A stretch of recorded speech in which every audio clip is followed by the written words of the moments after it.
Bonjour à toutes et à tous, bienvenue dans cette édition de la mi-journée du journal de TV Vendée en ce mardi 1er juillet. La Vendée, toujours placée en vigilance orange canicule. Ce mardi, le thermomètre grimpe de nouveau assez haut un peu partout dans le département.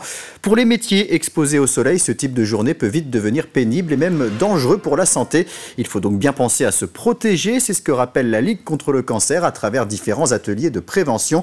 Dernièrement, ce sont des agents municipaux de La Roche-sur-Yon qui ont été sensibilisés. Un reportage de Mathis Pires. 80% des cancers de la peau sont provoqués par une exposition excessive aux UV. Alors pour ces agents municipaux, la protection solaire est fortement recommandée. Répondre aussi à vos questions sur comment choisir une crème solaire. Dans leur atelier, ces employés se forment au risque d'une surexposition au soleil.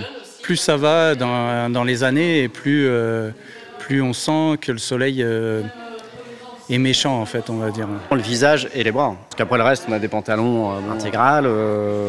Oui, nous c'est vraiment ces parties-là qui sont exposées. D'autant qu'en espace vert on est toujours à l'extérieur.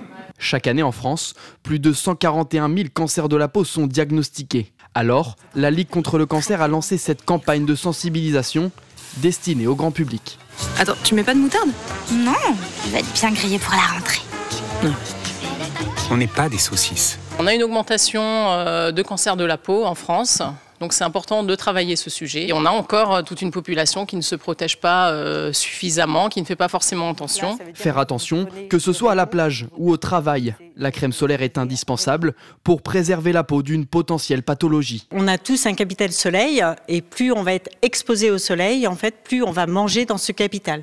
Ce capital, il ne se renouvelle pas, il est fixe. C'est pourquoi la ville de La Roche-sur-Yon a décidé d'équiper ses salariés. À partir de l'année prochaine, les agents municipaux porteront des vêtements anti-UV, comme cette casquette saharienne. Les oreilles sont protégées, la nuque. Il y a eu une vraie réflexion au sein du service. Émane la casquette saharienne, les t-shirts anti-UV, voilà ces équipements qui n'étaient pas là auparavant. La Ligue contre le cancer rappelle les bons gestes, appliquer de la crème solaire toutes les 2 heures et éviter l'exposition entre midi et 16 heures.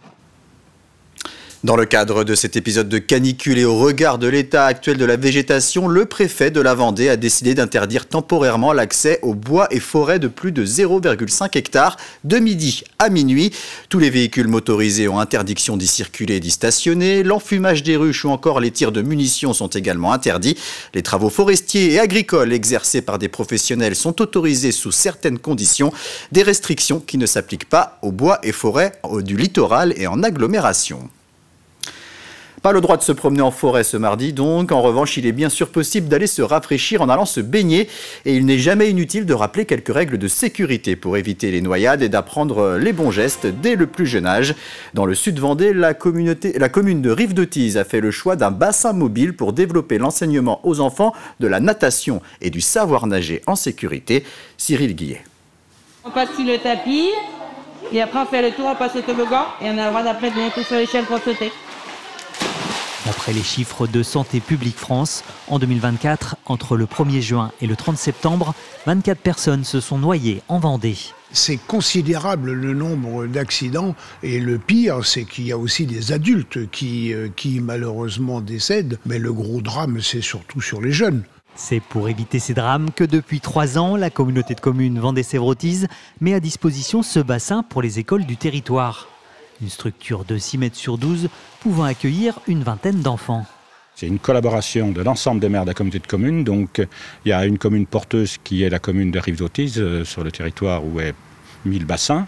Il fallait une commune porteuse et ensuite tous ces frais sont partagés au nombre de population de chaque commune par le biais de l'éducation nationale, de la Ligue de natation et par le biais des collectivités. Bien, tous les enfants ont accès à l'eau. Dans les textes de l'éducation nationale, la natation fait partie des enseignements obligatoires au même titre que le vélo. Une démarche qui s'inscrit dans un cadre plus global de prévention des risques de la noyade. L'éducation nationale a toute sa place pour justement prévenir ces risques et apprendre aux élèves à nager. Alors à nager, ça ne veut pas dire qu'on va à l'école enseigner les nages académiques. On n'est pas là pour former de futurs nageurs de compétition. On est là pour leur apprendre à se sauver, à acquérir les bons gestes. Si ces séances de 40 minutes sont supervisées par un maître nageur, ce sont bien les enseignants formés pour l'occasion qui s'occupent de l'apprentissage de leurs élèves. On doit faire des sauts et passer sous les orsets. Apprendre à nager et à t'aider à remonter. On travaille sur de l'immersion, de la flottaison et du déplacement.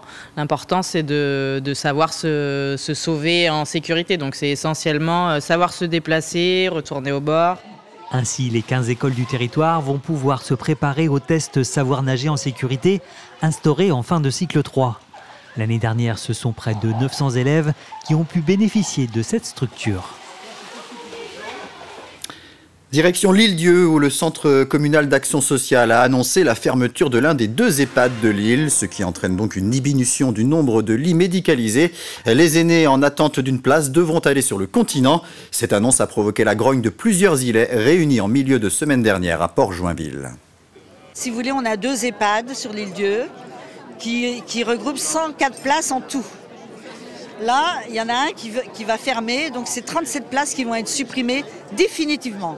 Ces places-là, on ne les récupérera jamais, alors que la population vieillit et qu'on a déjà besoin de 29 places, puisqu'il y a 19 places en liste d'attente et 10 personnes qui sont toujours à Calypso, mais qui vont devoir être transférées à l'EHPAD Le Chennevières quand il y aura de la place. Parce que pour l'instant, il n'y en a pas. Et quand les places se libèrent au Chennevières, on sait ce que ça veut dire.